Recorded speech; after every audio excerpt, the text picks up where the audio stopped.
이 시간 우리 함께 볼 말씀은 역대하 21장 12절부터 14절까지의 말씀입니다. 역대하 21장 12절부터 14절까지의 말씀.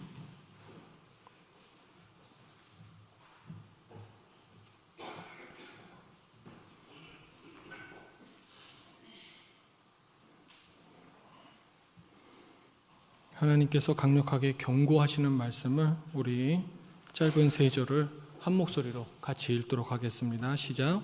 선지자 엘리야가 여호람에게 글을 보내어 이르되 왕의 조상 다윗의 하나님 여호와께서 이같이 말씀하시기를 내가 내 아비 여호사밧의 길과 유다 왕 아사의 길로 행하지 아니하고 오직 이스라엘 왕들의 길로 행하여 유다와 예루살렘 주민들의 음행하게 하기를 아합의 집이 음행하듯 하며 또 내 아비 집에서 너보다 착한 아우들을 죽였으니 여호와가 내 백성과 내 자녀들과 내 아내들과 내 모든 재물을 큰 재앙으로 치시리라. 아멘.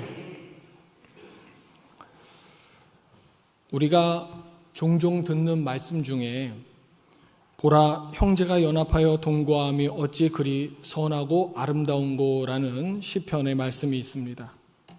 시편 133편 1절의 말씀인데요. 이 연합의 중요성을 강조하는 말씀이라고 할 수 있습니다. 그러니까 교회가 연합을 중요시하는 이유 중 하나는 하나님 자신이 삼위의 연합이신 분이시기 때문에 그렇습니다. 성부, 성자, 성령은 본질상 하나이시고 또 서로 안에 거하시는 참된 연합의 근원이죠. 예수님께서 기도하실 때 아버지여, 아버지께서 내 안에, 내가 아버지 안에 있는 것 같이 그들도 다 하나가 되어 우리 안에 있게 하사라고 하신 것, 그 기도의 이유가 바로 여기에 있습니다. 그래서 우리 교회도요, 성령이 하나 되게 하신 것을 힘써 지키는 공동체가 되어야 하고요. 부부도 둘이 한 몸을 이뤄서 사랑과 헌신으로 완성되어야 하는 겁니다. 그런데 문제는 연합이 이루어지지 않는 것도 문제이지만요. 하나님 없는 상태에서 연합이 이루어져도 문제가 된다는 겁니다. 아름다운 연합은 하나님 안에서 이루어지는 거지. 그 연합이 하나님과 상관없이 이루어진다면 우리 사람의 눈에 선해 보이고 아름다워 보이는 것, 이 모든 것이 사실은 허상일 뿐더러 곧 타락의 문이 된다는 거죠. 오늘 살펴볼 두 남유다의 왕 여호람하고 아하시야는요, 바로 그런 연합의 결과로 역사를 살다간 이 비극의 사람들입니다. 여호람과 아하시야를 그래서 이야기할 건데요. 근데 그 둘을 이야기하기 전에 먼저 그들의 아버지이자 할아버지인 여호사밧을 잠시 복습을 해야 합니다. 오늘 여러 사람이 등장하기 때문에 헷갈리실까 봐 오늘 나눌 내용을 중심으로 한 계보도를 좀 준비해 봤습니다. 보면서 들으시면 조금이나마 도움이 되실 것 같습니다. 여호사밧은 이미 우리가 그 2시간에 걸쳐서 다루었었던 경건한 왕입니다. 여호사밧은 전국 각지에 있던 아세라 목상들을 찍어냈고요. 또 그것만으로는 이제 안 된다고 판단해서 전 국민에게 율법 교육을 시킨 그 종교개혁을 처음으로 일으킨 왕이었습니다. 그래서 여호사밧은 이런 대대적인 종교개혁을 통해서 하나님이 함께 하시는 은혜를 입었고 나라는 점점 더 부강해집니다. 그러나 한편으로 여호사밧은 현실적인 왕이었어요. 북이스라엘과의 불필요한 전쟁을 멈추고 이제 평화를 유지하기 위해서 우상 숭배로 잘 알려져 있었던 북이스라엘의 아합 가문과 혼인 동맹을 맺습니다. 바로 자기 아들 여호람, 이 여호람을 북이스라엘의 왕 아합 왕의 딸과 딸 아달랴하고 결혼을 시킵니다. 여호사밧이 하나님을 버린 것은 아니었습니다. 그렇지만 정치적으로 나라의 안정을 고민한 이 여호사밧의 현실적인 결정은 자기 신앙의 틈을 만드는 그 타협이었다고 볼 수 있겠습니다. 그리고 이 타협한 틈을 통해서 북이스라엘의 그 유명한 우상숭배, 아합과 이세벨의 저 우상숭배가 이제 남유다로 흘러들게 됩니다. 그리고 경건했지만 이 신앙의 틈을 만들었었던 여호사밧이 죽은 뒤에 그의 아들 여호람이 왕위에 오르게 됩니다. 왕위에 오른 여호람은 경건한 이 여호사밧의 아들 맞습니다. 그렇기 때문에 이 결혼 전에는 분명히 어린 시절에는 경건했을 것이고요. 신실한 신앙교육을 받으며 자랐을 겁니다. 아마 예루살렘 성전에서 매번 있었던 제사와 예배를 보면서 자랐을 것이고, 아버지가 전국적으로 율법 교육을 시행할 때 자기도 직접 그 말씀을 배우면서 성장을 했었을 겁니다. 그런데도 왕위에 오른 여호람은 아버지의 경건함을 전혀 담지 못했어요. 성경은 그 이유를 아주 간단하게 기록합니다. 열왕기하 8장 18절 말씀을 보면요, 그가 이스라엘 왕들의 길을 가서 아합의 집과 같이 하였으니 이는 아합의 딸이 그의 아내가 되었음이라. 그가 여호와 보시기에 악을 행하였으나. 아합의 딸이 그의 아내가 되었음이라. 참 무서운 평가죠. 믿음의 가정에서 자란 사람이 결혼 하나로 인생의 방향이 완전히 바뀐 장면입니다. 물론 결혼을 오해하지는 마십시오. 결혼이 문제가 아니라 그 결혼에 하나님이 없었고 하나님을 대적하는 자와 결혼한 것이 문제인 겁니다. 평화를 위한 두 나라의 동맹은 정치적으로는 분명 아름답다고 평가할 수 있겠지만 하나님이 빠지면 그 연합이 곧 죄의 통로가 되는 겁니다. 왕위에 오른 여호람은 자신의 왕권을 강화하기 위해서 표 다시 보여주시겠습니까? 왕권을 강화하기 위해서 왕위에 오르자마자 자기의 모든 동생들을 싹 다 죽입니다. 자기와 함께 어릴 때부터 예루살렘 궁 안에서 자란 형제들, 함께 제사 드리고 함께 율법 교육을 받았을 법한 형제들을 자기 권력의 위협이 될까 봐 살육합니다. 여러분, 이 같은 방식은 바로 북이스라엘, 자기의 장인어른인 아합의 방식이었다는 사실입니다. 왕권을 지키기 위해 피를 흘리는 통치 방식이요. 분명 하나님께서는 이 남유다의 왕조에는 남유다의 왕위를 견고히 세우시겠다고 다윗과 언약하셨거든요. 근데 그 다윗과 언약하신 하나님의 말씀은 저 멀리 내다버리고 북이스라엘의 권력 우선 논리를 선택한 거죠. 여호람은 다윗의 후손입니다. 하지만 다윗의 길을 버리고 아합의 길을 걸은 겁니다. 아합의 딸을 아내로 맞이하고 아합의 사위가 된 결과 그대로 나타난 거죠. 물론 하나님께서도 이 같은 행위에 대해 강력하게 여호람에게 경고하십니다. 먼저 남유다 남쪽의 속국이었었던 에돔, 이 에돔이 독립을 선언하면서 반역을 해요. 즉 나라 안에 이제 전쟁이 벌어진 거죠. 또 숨 돌릴 틈도 없이 블레셋과 아라비아의 연합군이 쳐들어옵니다. 특히 이 아라비아 군대는 얼마나 강력했던지 궁궐까지 들어와 예루살렘 궁궐까지 들어와서 약탈을 했고요. 아까 우리가 읽은 본문 맨 마지막에 있는 말씀대로 여호람의 아들들과 아내들, 재물들을 몽땅 다 끌고 갑니다. 결국 남은 것은 막내 아들 하나만 남아요. 자신이 강력하게 세우고자 했던 그 왕권이 한순간에 무너집니다. 자신이 강력하게 왕권을 세우려고 그 동생들 다 죽였는데 그 왕권이 한순간에 무너지는 건데요. 여호람은 그래도 깨닫지를 못했어요. 여호람은 하나님 앞에 엎드리질 않았어요. 눈치가 없었던 것이 아니라 영적으로 둔감하니까 이런 일이 벌어진 겁니다. 하나님께서는 그래도 못 알아들으니까 정말 마지막으로 여호람에게 질병을 주십니다.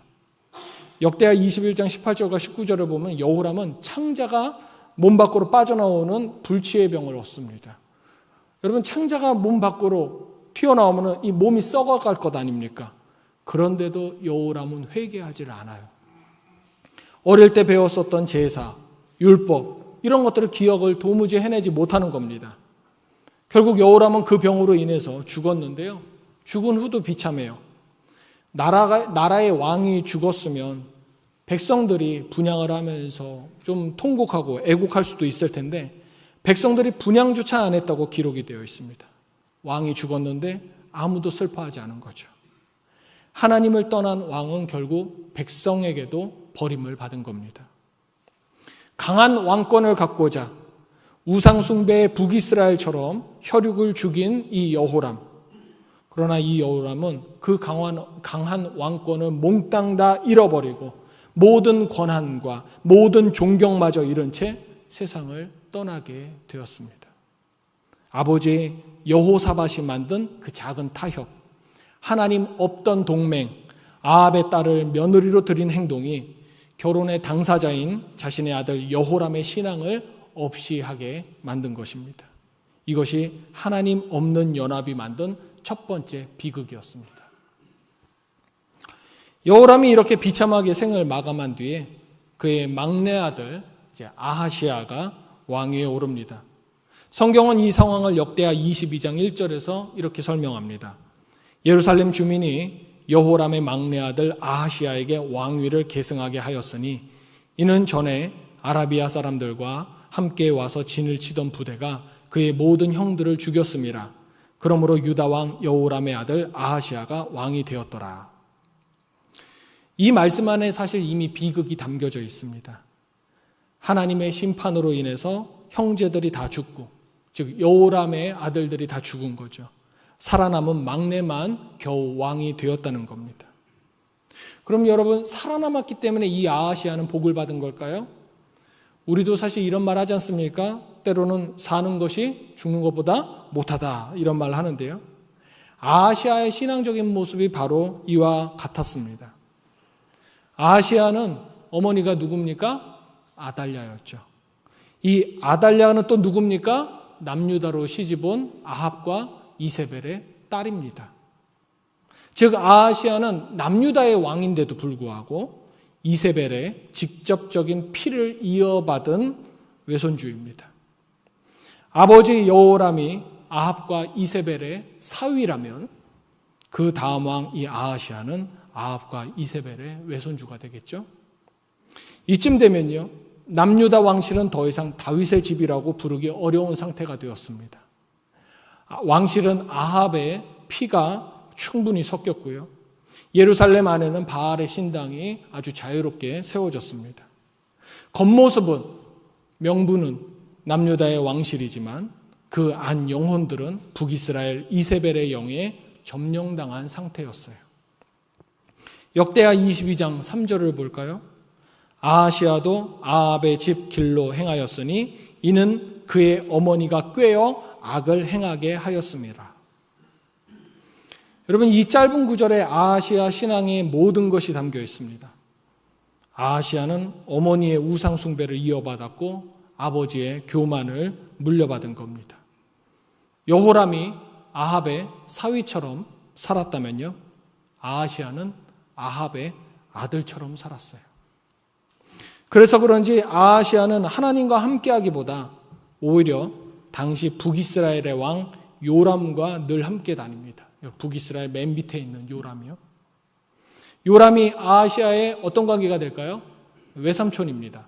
저 아달랴, 아하시아, 그리고 아하시아의 동생 요람, 다들 남매니까요. 외삼촌이에요.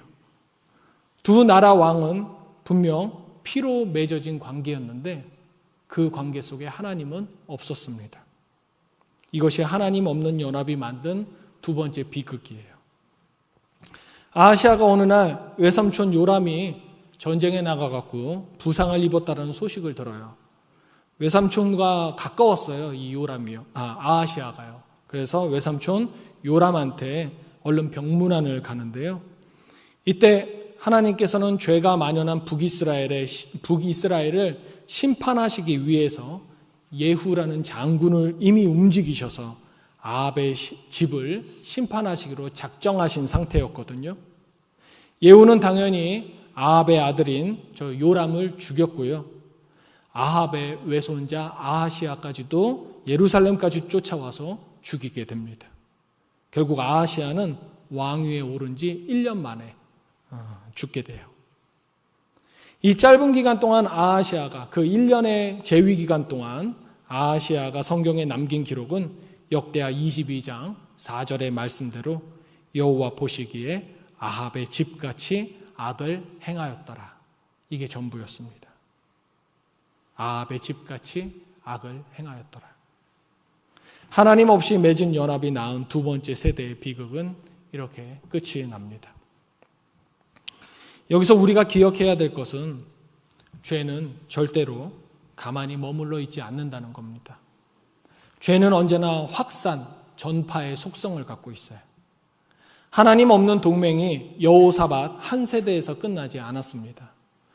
여호사밧이 저질렀었던 그 작은 틈은 다음 세대로 또 그 다음 세대로 흘러갔어요. 그래서 하나님께서는 우리에게 가정의 신앙을 세우라고, 자녀에게 말씀을 가르치라고, 하나님을 잊지 말라고 끊임없이 명령하시는 겁니다. 이스라엘아 들으라. 우리 하나님 여호와는 오직 유일한 여호와이시니 너는 마음을 다하고 뜻을 다하고 힘을 다하여 내 하나님 여호와를 사랑하라. 오늘 내가 네게 명하는 이 말씀을 너는 마음에 새기고, 네 마음에 새기는 것뿐만 아니라 네 자녀에게 부지런히 가르치며 집에 앉았을 때든지 길을 갈 때든지 누워 있을 때든지 일어날 때든지 이 말씀을 강론할 것이며, 너는 또 그것을 네 손목에 매어 기호를 삼으며 네 미간에 붙여 표로 삼고 너의 집 문설주와 바깥 문에 기록할지니라. 자신의 모든 시선이 닿는 곳에 주의 말씀을 두라는 겁니다. 이 말씀이 바로 죄의 세습을 끊는 우리 신앙의 결단이 되어야 합니다. 그리고 또 중요한 것은 이들이 당했었던 이 비극은 그들이 죄를 지어서만이 아니라 그들이 회개하지 않아서이기도 하다는 사실입니다. 하나님께서는 여호람에게도 그리고 아하시아에게도 수차례 경고를 주셨지만 이들은 깨닫지 못했어요. 하나님께서 그들 생명의 등불을 끄신 것이 아니라 그들 스스로가 자기 생명의 불빛을 외면한 거가 됩니다. 여러분, 신앙은 세습되지 않습니다. 신앙은 결단으로만 이루어지지도 않습니다. 신앙은 결단으로만 이어집니다. 내가 지금 타협하지 않겠다라고 결단을 할 때 그 결단이 그나마 다음 세대를 밝히는 등불이 되는 겁니다. 하나님이 없는 죄의 연합이, 하나님 없는 연합이 죄의 길을 열었듯이 내 생각에 좋아 보이는 것이 아무리 좋아 보인다 할지라도 하나님 없이 이루어지는 일이라면 그것이 정말 내가 보기에 아무리 사소하다 할지라도 그것은 내 자손에게 이어지는 죄의 통로가 될 가능성이 상당히 높습니다. 하나님 없이 열린 문은 언제나 죄의 통로가 됩니다. 그 통로는 처음에 결코 크지 않을 수도 있어요. 그래서 사소하게 보일 수 있습니다. 그러나 그 사소해 보이는 작은 틈 하나가 다음 세대에선 돌이키기 어려운 무너짐으로 이어질 수 있는 겁니다. 물론 그렇다고 해서 너무 두려워만 하지는 않아도 됩니다. 죄의 통로는 사람이 열지만 그 통로를 막고 새 길을 여시는 분은 하나님이십니다. 하나님께서는 다윗의 등불을 꺼뜨리지 않으셨듯이 우리의 삶과 우리의 가정과 우리 교회 안에서도 하나님은 여전히 새로운 시작을 늘 준비하고 계십니다. 하나님이 새롭게 여시는 문은 죄의 길이 아니라 구원의 길이고, 타협이 아니라 거룩의 길이며, 두려움이 아니라 결단의 길입니다. 하나님 없이 좋아 보이는 문을 열 것인지, 아니면 하나님과 함께하는 좁은 길을 선택할 것인지. 죄의 문은 닫는 데서 끝나지 않고 하나님께 향한 순종의 문을 여는 데서 완성이 된다는 것을 기억하시기 바랍니다. 문 앞에 내가 서는 그 순간, 선택의 그 갈림길에서 우리의 자녀와 가족과 이웃과 교회를 떠올려 보시고 기억하시고 하나님이 준비하신 그 생명의 길을 걷기 위해 하나님께로 향하는 순종의 통로를 여는 저와 여러분들 되시기를, 죄의 통로를 열지 말고 순종의 통로를 열 줄 아는 저와 여러분 되시기를 주님의 이름으로 축원합니다. 기도하겠습니다.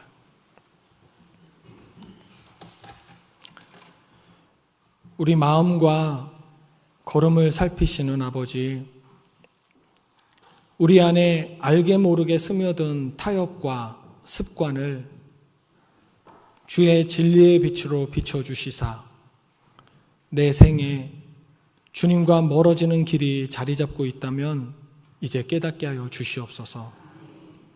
지금 나의 사소한 선택이 나의 생애를 넘어서 나의 자녀들의 영혼에까지 영향을 미친다는 사실을 잊지 않게 하여 주시고, 오늘의 판단 그리고 내일의 결정, 이 모든 것 다 주님의 말씀 앞에 두게 하여 주시옵소서. 작은 틈이라도 남겨두지 않도록 주님 좀 도와주시고, 우리의 마음을 지키고 또 우리의 가정을 지키는 경건한 분별을 우리에게 허락하여 주시옵소서. 아버지, 나의 힘으로 멈출 수 없는 것들이 우리의 삶 가운데 이미 자리 잡고 있다면 주님의 은혜로 끊게 하여 주시고, 나의 의지만으로 열 수 없는 길을 성령께서 열어주셔서 우리 안에 선한 갈망, 아버지를 향한 갈망으로 가득하게 하시고, 주님 가신 그 좁은 길을 좁고 힘들다 하며 외면하지 않도록 연약한 우리를 붙잡아 주시옵소서.